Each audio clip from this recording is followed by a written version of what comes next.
Bonjour à toutes et à tous et bienvenue dans le podcast du Frisson Sport Club. On se retrouve aujourd'hui pour une nouvelle soirée de football. L'entrée en lice de notre favori à tous les trois, le Brésil. Le Brésil, enfin je me suis trompé de doigt, de Neymar.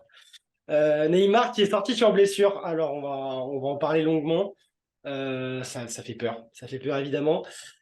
On va parler aussi d'autres matchs puisque donc le Brésil s'est imposé 2-0 face à la Serbie, mais on a aussi la Suisse qui a battu le Cameroun.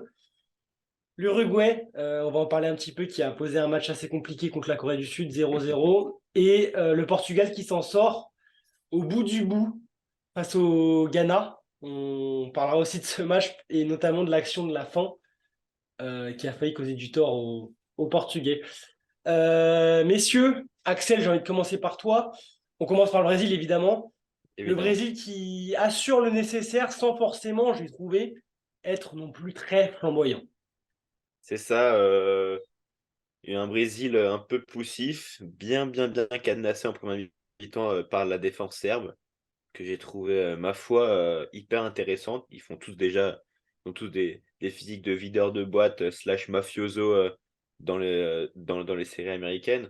Mais ouais, donc quand tu as 3 Golgoth d'un mètre 90 bah, et que tu essaies de passer dans l'axe, c'est forcément compliqué. Donc ça a été un très poussif, surtout que Neymar était un peu seul, j'ai trouvé en première mi-temps à jouer. Paqueta inexistant, Richarlison inexistant. Rafinha, il a un QI foot, c'est assez phénoménal à quel point ce mec déteste la pelota. Et puis l'autre côté, à gauche, on savait même pas qui c'était carrément en première mi-temps. Donc ouais, donc très compliqué en première mi-temps.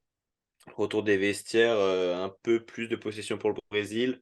Richarlison qui marque sur son 13e ballon, je crois, touché. Donc vraiment, voilà, c'était un peu, pas forcément contre le cours du jeu, mais c'était pas le plus haut but de sa carrière. Par contre, messieurs, le deuxième but Exceptionnel. est Le un, but du mondial est hein, un pour bijou. l'instant. C'est le but du Alors, mondial hein, pour je l'instant. pense, je pense que ça sera le but de mondial. Ça Ouais. sera peut-être même le prix Puskás. Mais Mais non, ça va pas ou t'as le quoi? centre extérieur du pilote, il fait un contrôle, Ouais, ouais. retourné en pivot. Mec, Non, on c'est aurait dit exceptionnel. Rivaldo Prime. Ouais. Bah, le Donc seul, le franchement, seul, le seul but auquel on pourrait le comparer, c'est le but de l'Arabie Saoudite pour le symbole que ça Le cherchait deuxième du l'Argentine. Japon, le deuxième du Japon était quand même dingue Ou aussi. ou le deuxième du Japon. Mais en termes d'esthétique, il n'y a pas photo. Hein. En termes d'esthétique, le but de Richarlison, il y a zéro photo. il est Il y phénoménal. a Il est zéro photo. Et phénoménal. puis même la frappe, elle est pure, elle est limpide, elle est coup de pied, alors que l'autre, il est en l'air. Enfin, franchement, incroyable. Et puis après, bah, c'était plus du 1 contre 1. On a commencé à revoir un peu le Brésil avec bah, beaucoup de dribbles, beaucoup de percussions. Donc voilà. Match poussif, mais à victoire à la clé, 2-0, sans trop d'occasions créées. Donc bien joué à la Seleção. Ouais, et c'est un peu contradictoire si on voit la compose d'entrée, puisque se sont pas créés non plus 10 000 occasions avec 4 offensifs. Plus un Paqueta qu'on peut considérer comme un joueur très créatif, offensif, c'est vrai que c'est quand même des petits signaux qui montrent que le Brésil n'est pas encore réglé. Et avec Neymar, qui je trouve a eu du déchet aujourd'hui, même si on le connaît, Neymar, il est actif, il fait beaucoup de choses, donc évidemment il y a du déchet. Ça peut laisser penser que le Brésil n'est pas si fort que ça, finalement. Ouais, bah on s'attendait quand même, en attendant les grands favoris, en tout cas ceux qu'on mettait comme les grands favoris de la compétition, à faire une entrée parfaite, ou en tout cas une entrée vraiment convaincante. C'est vrai que la première mi-temps était loin d'être convaincante. Alors la deuxième, effectivement, ça arrive au bout d'un moment où je commençais personnellement à me dire que ça allait se finir sur un match nul, vraiment. Et bah, dans l'ensemble, une prestation qui n'est pas aussi rassurante forcément que d'autres grosses nations comme du coup l'Allemagne, comme l'Espagne et l'Angleterre. Moi, c'est les deux seuls. Hein. Bon, avec un C'est peu les la deux seuls. France, mais c'est vrai qu'il y a Ouais, très peu de franchement. nations. Il y a très peu de On pourra nations en qui ont reparler. Je trouve pas rassuré. que le match de la France soit un match qui envoie vraiment un signal autant que l'Angleterre et l'Espagne. Et c'est pas la Serbie en face non plus, en plus. Mais je suis d'accord avec toi, Axel, dans le sens où bah, il y a quand même eu des joueurs qu'on attendait qui n'ont pas fait le match qu'on attendait d'eux. Bah, Alex, je suis d'accord avec toi, Neymar n'a pas été transcendant de manière générale. Paqueta, alors qu'il jouait pas évidemment à un rôle où on sait où il est le plus à l'aise. On attendait de le voir quand même un peu, on l'a pas trop vu. Vinicius a eu du mal, Rafinha a été très imprécis quand même. Dans l'ensemble, pas un match ultra rassurant pour le Brésil, mais effectivement, ces deux buts, je pense, c'est quand même des buts qui marchent pour la confiance. Et pour Richarlison, parce que Le pour le coup, deuxième, c'est un. lui en confiance, il peut aussi sur un mondial te poser Exactement, des et ce matchs. deuxième but exceptionnel, c'est vraiment un but qui peut te lancer une Coupe du Monde. On sait que ça marche quand même beaucoup à la confiance. Le Brésil, c'est une équipe comme ça, de toute façon, avec une pression monumentale sur les épaules à chaque Coupe du Monde. Donc, quand ils arrivent en tant que favoris, j'ose même pas imaginer la pression qu'il y a. Ça doit être équivalent à 2014 au Brésil. Donc, ce genre de but, ça peut être des buts pas charnières, mais des buts qui te lancent une Coupe du Monde et qui vraiment t'aident à mettre ce moment tant difficile où toutes les équipes redoutent rentrer bien dans sa Coupe du Monde. Maintenant, il va juste falloir prier pour que Neymar Ouais, ce soit pas grave, parce Il qu'effectivement, revient on l'a déjà. vu avec ouais. la poche de glace sur la cheville, en larmes sur le banc. Donc, c'est Bon, des images qu'on après, n'aime pas du tout voir. on peut se dire que, je vais pas envie de dire que le plus dur est fait, évidemment, c'est loin d'être fait pour la qualif, mais jouer le Cameroun après pourrait laisser le temps à Neymar potentiellement de se reposer. Et bon, c'est vrai que les matchs vont s'enchaîner très Si la vite. cheville a Donc, vraiment tourné, Ouais, ça va être dur. mais Ça va être dur de revenir. bon, le Brésil fait un clean sheet. Le Brésil défensivement, on peut dire a rassuré aussi. non, puis Euh, globalement, il y a eu quand même, même en deuxième mi-temps, beaucoup de grosses occasions. Il y a eu cet équerre qui a été tapé. Enfin, c'était Ouais, le poteau vraiment même. Poteau d'Alexandro, je crois. poteau d'Alexandro. Il l'a lu d'ailleurs. L'équerre, il me semble que c'est Rodrigo. Enfin, je dis équerre, mais elle était vraiment. Ouais, ouais, barre. Ouais. Oui, Enfin, oui, mais en en deuxième action. mi-temps, ils ont quand même imposé leur jeu de manière ouais. générale. Et puis globalement, la Serbie, offensivement, n'a quasiment pas existé. Donc ça reste quand même une prestation assez Bah, solide. c'est ça. Même si en première mi-temps, c'était quand même assez poussif. Ça reste une bonne entrée quand même pour les grands favoris. Pas la plus rassurante, mais une bonne entrée, de quoi se rassurer et prendre un peu de confiance pour les prochains matchs. Le mot de la fin, Ah, mais- Axel, si tu veux, sur le match. Ouais, non, c'est ce que j'allais dire, c'est que avec déjà moi c'est le positionnement de Neymar et Paqueta en espèce de double relayeur offensif, j'ai pas forcément compris ça. Après, j'allais dire que bah ils ont eu la chance et que la Serbie euh, n'ont pas eu forcément les grosses occasions devant. Après, on a vu un Thiago Silva, je crois, qui était très serein. Il m'a rappelé un Thiago Silva d'il y a 3 4 5 ans. Voilà, le mec, il avait toujours un temps d'avance. Donc là, franchement, aussi chapeau à Thiago Silva, qui a réussi à tenir sa défense. Marquinhos, bon, on l'a pas forcément trop vu. Il a C'est sorti, je pas crois. forcément un mauvais signe non plus pour un Ouais, ouais, défenseur. c'est ça. Ouais. Il a même sorti un corner assez chaud. Donc, voilà, bien joué par la défense. C'est vrai que la Serbie n'a pas forcément eu toutes ses armes pied.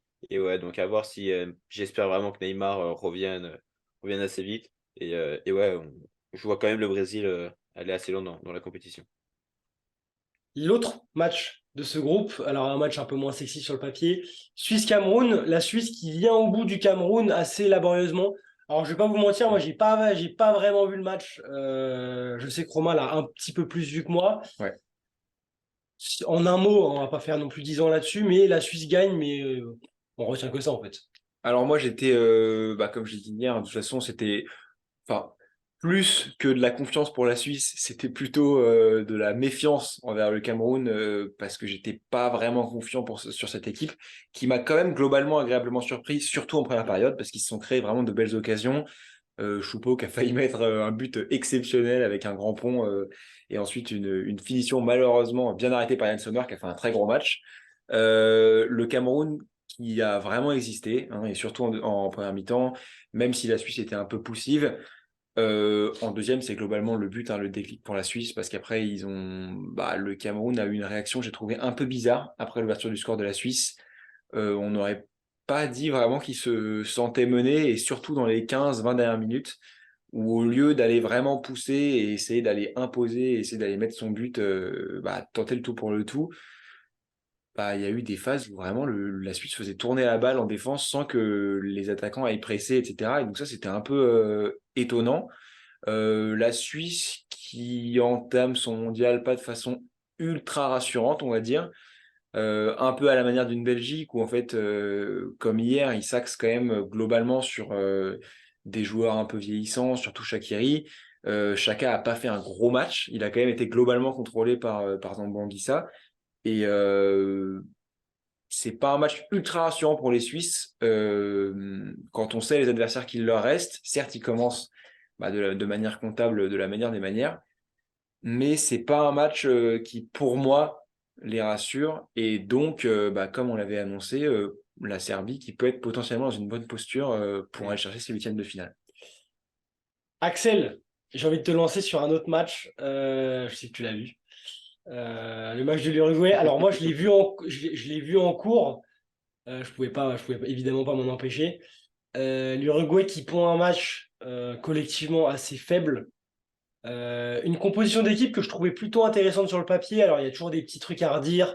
Le débat entre Suarez et Cavani. On n'est jamais toujours d'accord avec un sélectionneur. Moi, j'aurais plus mis Cavani que Suarez en pointe, mais on connaît le statut de Suarez. Axel, pareil en un mot comme Romain sur l'autre match. Est-ce que pour toi, c'est alarmant pour la suite de la poule, quand tu as vu en plus l'autre match Portugal-Ghana? Ouais. Ou est-ce que pour toi, c'est peut-être juste le fait de se mettre en jambes et au final, bon, l'Uruguay aurait pu gagner aussi en tapant 2 fois le poteau. Qu'est-ce que tu en penses? Ouais, bah après, c'est vrai que j'ai vu le match par intermittence, mais on va dire que j'ai vu un bon 75 minutes.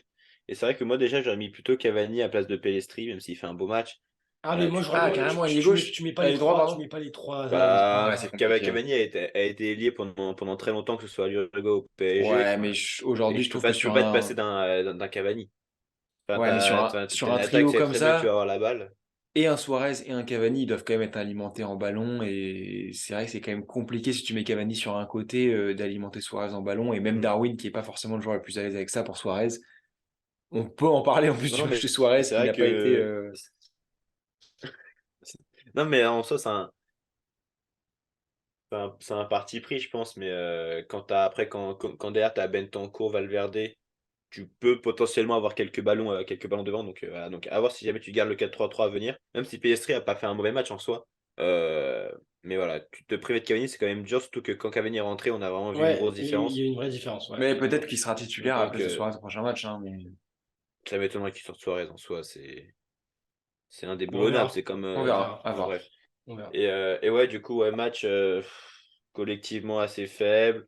Quelques occasions quand même du côté uruguayen, surtout avec la reprise juste au-dessus aussi de Valverde, je crois que c'est en première mi-temps. Ouais. Fin de première mi-temps, si je dis pas de bêtises. Ouais. Le gros raté de Nunez, qui peut mettre n'importe quelle. C'était sur une tête de Pellistri d'ailleurs. Il peut mettre n'importe quelle partie du corps, la balle rentre dans les cages, et il choisit de mettre un extérieur du pied. Donc autant dire que physiquement, c'est pas possible de toucher la balle. Donc voilà, donc Nunez, je sais qu'il est très protégé de votre côté, Non, non, mais à un alors moment, moi, franchement, faut... moi, je veux. Alors, moi, j'ai du mal à taper sur lui ce soir parce que, évidemment, c'est le mec qui a attendu devant. Oui, Mais j'ai trouvé qu'il y avait beaucoup de lacunes aussi autre part pour lui taper dessus. Pour moi, il a osé. Après, il a beaucoup raté, il a quasiment que raté, évidemment. Mais ouais. j'ai du mal à jeter la pierre qu'à lui. Mais évidemment, son match est très mauvais. Ah non, mais je jette pas la pierre, mais je trouve que ça peut être un excellent joueur. Vraiment, ça peut devenir un des top attaquants, mais il a tellement de lacunes par rapport aux autres joueurs de son âge Oui, que je suis d'accord. Je suis d'accord. ça commence à être un peu compliqué, surtout qu'on l'a mis à une telle D'accord. stature.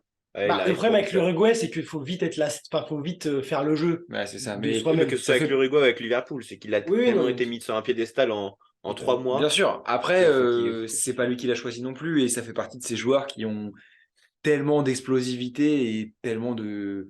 C'est un joueur qui a beaucoup de Mm. déchets dans son jeu et qui en même temps va toujours chercher à faire la différence dès qu'il touche le ballon. Donc forcément, c'est des joueurs ultra intéressants et qui peuvent avoir une marge de progression folle parce que ces joueurs comme ça qui tentent toujours dès qu'ils reçoivent le ballon. Si ils progressent sur certains points et que la réussite augmente, c'est des joueurs qui deviennent absolument dingues. Mais Ah, mais c'est sûr, Darwin, c'est un c'est joueur sûr. qui sera jamais neutre, quoi.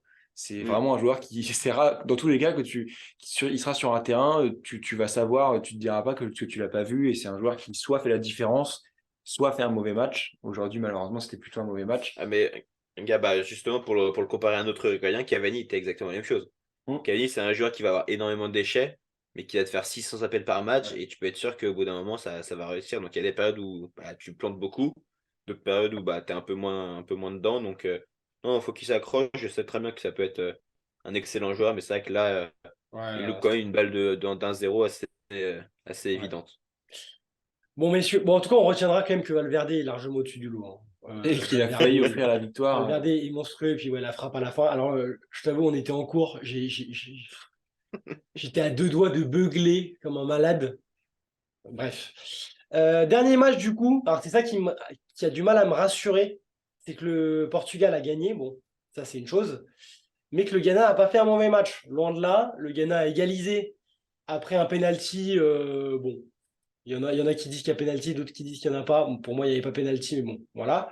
Le Ghana qui égalise et au final qui, sur des erreurs défensives, perd le match. Les Portugais qui gagnent, donc ça va nous donner un Uruguay-Portugal lundi soir de folie, hein, pas se mentir. Est-ce que vous avez peut-être un mot sur le match ou oui, non, Oui, oui. dans l'ensemble, alors tu peux voir effectivement le mauvais côté des choses, dans le sens où le Ghana n'a pas été mauvais, effectivement, mais il y a quand même de l'espoir par rapport à la prestation du Portugal, qui certes a été dominateur dans l'ensemble, a beaucoup tenu le ballon, mais avant le penalty, en termes de création d'occasion, ça reste quand même assez faible. C'était pas un match exceptionnel, hein, le Portugal, on va pas se mentir. Le penalty, bon, ça se débat. Après avoir vu le je sais plus combien de ralenti, je crois que Ronaldo prend le ballon avant. Et donc, dans ce cas-là, je sifflerais plutôt penalty. Un partout ensuite. Double erreur de Jordan Ayew pour offrir les 2 buts au Ghana. Effectivement, ça fait un peu mal. Mais dans l'ensemble, un Portugal pas ultra rassurant, j'ai trouvé. Les joueurs qui sont quand même, globalement, les joueurs les plus à l'aise, on va dire, les plus sécurisants de Manchester City, donc Bernardo Silva plutôt et Cancelo, qui n'ont pas fait des immenses matchs, notamment Cancelo, que j'ai vraiment pas trouvé à son aise. C'est pas un match pour moi qui dit que le Portugal sera nécessairement favori face à l'Uruguay, que l'Uruguay doit s'inquiéter. Évidemment, d'un point de vue comptable, c'est assez inquiétant. Euh, mais encore une fois, l'Uruguay doit gagner face au Ghana et c'est totalement à leur portée, même si on peut imaginer un match nul face à une équipe comme ça, d'autant plus face à par rapport à la prestation qu'on a vue aujourd'hui. Je pense quand même qu'il ne faut pas se laisser enterrer. Et pour moi, l'Uruguay a totalement un coup à jouer contre ce Portugal-là, en tout cas aujourd'hui. Voilà, ne pas désespérer et on peut voir un match exceptionnel. J'ai aucun doute là-dessus. On va y croire. Petit rappel pour dire que sur mon petit prono, je suis toujours premier. Sur C'est catastrophe. notre petite guéguerre à 3. Romain qui est remonté un petit peu dans le classement. Tu peux rappeler l'opération du jour. Puisque tu avais mis. Oui, du coup, tu avais mis 0-0 Uruguay-Corée du Sud. Ce qui m'a fait doubler mes points. Et Axel qui est du coup dernier, mais il est quand même 115 points. Ça commence à monter un petit peu les points. Non, mais mec, c'est. Voilà. Le mondial est encore long. 4 matchs demain. Donc flash prono comme d'hab, pas d'explication. Prono. Pays de Galles, Iran. J'ai mis Pays de Galles. Est-ce que pour vous c'est la même? Moi, j'ai mis Pays de Galles 1-0 J'ai mis sur un un 0 but aussi. d'un Sur penalty un but de de Bale. Bale. Voilà, très bien. Ah, super. 1-0 J'ai aussi. pas envie de dire comme vous maintenant. Victoire du Pays de Galles quand même. J'ai mis victoire du Pays de Galles, mais en même temps, le Pays de Galles ne m'a pas convaincu, mais l'Iran m'a encore moins l'Iran, convaincu. frère. Donc c'est pour ça que Ouais. c'est pour ça que je me dis que je mets le Pays de Galles, mais alors vraiment ma confiance pour le Pays de Galles est quand même assez faible. On a la même alors. Sénégal-Qatar, bon là pareil, hein, c'est très simple. Là, ça va juste jouer sur le score exact, mais Sénégal vainqueur. Moi, j'ai mis 3. J'ai mis 2-1. Disons que comme le Qatar est globalement la pire équipe que j'ai jamais vue de ma vie en Coupe du Monde, j'ose espérer que le Sénégal répondra présent. Je suis pas confiant à 100%, j'espère vraiment. Si le Sénégal ne gagne pas, je me désolidarise de ce pays. Mais j'ai mis 2-1 parce que je pense que ce sera pas quand même une victoire large. Mais alors ne pas gagner contre cette épouvantable équipe, après peut-être qu'ils joueront mieux, c'était peut-être le stress, le tracas, la frousse, mais j'ai mis quand même 2-1 Sénégal. Et Axel? Moi, j'ai mis 2-0 Sénégal parce Ok. que offensivement, le Qatar, c'était juste horrible à Regardez. voir. Ouais. Même le All-Star France de Amine était un peu plus offensif qu'eux. Donc, Ouais. c'est pour te dire à quel point c'était horrible. Et puis après, j'ai hésité à mettre nul pour la simple et bonne raison qu'il y a des capacités financières du côté du Qatar qui peuvent, pourquoi pas, Non, influencer non, les non. arbitres de la VAR. Non, j'y crois. Mais non, mais j'ai quand même mis 2-0. Pays-Bas-Équateur, moi j'ai mis 2-1 Pays-Bas, malgré une bonne équipe d'Équateur. Je pense que, pareil, la solidité des Pays-Bas va peut-être leur permettre de faire un autre clean sheet. J'ai quand même mis un but de l'Équateur parce qu'ils m'ont fait une bonne impression, mais 2-1. Ah bah je vois que tu as mis un partout. Ouais, j'attendais qu'Axel parle, mais bon, j'ai ma petite surprise de la journée, un petit un partout. Mais ouais, non, Ok. Les Pays-Bas ne m'ont pas forcément non, non, convaincu face au Sénégal. Équateur, solide, un petit un partout pour se mouiller un petit peu et remettre le Sénégal un peu dedans. Voilà. Ok. Axel? Et puis moi, bon, les autres, j'ai un peu de latence, super. Bah, je suis au Qatar. Ouais, Mais super. non, j'ai mis 3-0 pour l'instant du Pays-Bas. Mais à tout Ok. moment, je mets match nul parce que l'Équateur m'a convaincu. Donc, j'ai plus entre deux C'est chaises. bien ça. Super. Et puis les Anglais, on a tous les 3 mis les Anglais, je suppose. Là, pareil, ça va Oui. jouer au score exact. Donc voilà. Alors pour le coup, 3-0 ici. ouais, Moi, j'ai moi mis 3. j'ai mis 2-1. J'ai mis Ok. 2-1 Un peu plus avec serré, possibilité quoi. de mettre 2-2 au cas où si Timothy Ouais. Weah, je le sens en forme sur les réseaux sociaux. Ok. Romain, je te laisse virer tes yeux vers Mais là-bas. pas de problème, avec plaisir. Il me semble que. Alors on est à 1-1-1. Non, c'est Non. Axel qui a 2 Ah oui, et Romain 2-1-0. Et toi, donc, tu as 1. Bon, c'est le moment où Petit, j'égale Axel. petit quiz, Au moment où comme je prends d'hab. le large. Non, non, Donc, c'est le moment où je trois reviens. questions. 3 questions et puis on est parti. 3 questions préparées hier. Mes amis, une question, enfin une réponse par personne. Si vous n'avez pas la bonne réponse, on continue. De quelle couleur était la peau de la mascotte de 2010? Jaune. C'est jaune. La vache. Un C'était point un pour tatou. Axel. C'était l'Afrique du Sud. Exactement. La même année, en 2010, quelle équipe est sortie par l'Espagne en quart? Le Paraguay. Le Paraguay. Ah ouais, Oh putain, bien ouais. elle est belle celle-là. Bon, ça va jouer Elle sur est la très très liste. belle. 1-0. Laisse tes yeux là-bas, toi. Non, mais je regarde rien. Ouais, je suis pas convaincu. Il y a 10 joueurs, les amis, en 2014. 10 joueurs Ah, qui c'est une ont, liste? qui ont mis au moins 3 buts ou plus en Oh. 2014. 10 joueurs, bah, je veux la liste. Axel, je t'en prie. Pourquoi il commence? Parce que j'ai décidé. D'accord. Messi. Oui, Rames. oui. Ronaldo. Non, Bah non. Romain. Bah Benzema. Allez hop dehors. Benzema, 3 buts. Allez, ciao, bye bye. 2-1 pour moi. Merci d'être Pourquoi toi. Ronaldo? Merci Vas-y, d'être toi en tout cas. Ronaldo met pourquoi il un se met but contre le un nom de Ghana au dernier chômeur? match. Putain, l'autre, il a même pas de taf.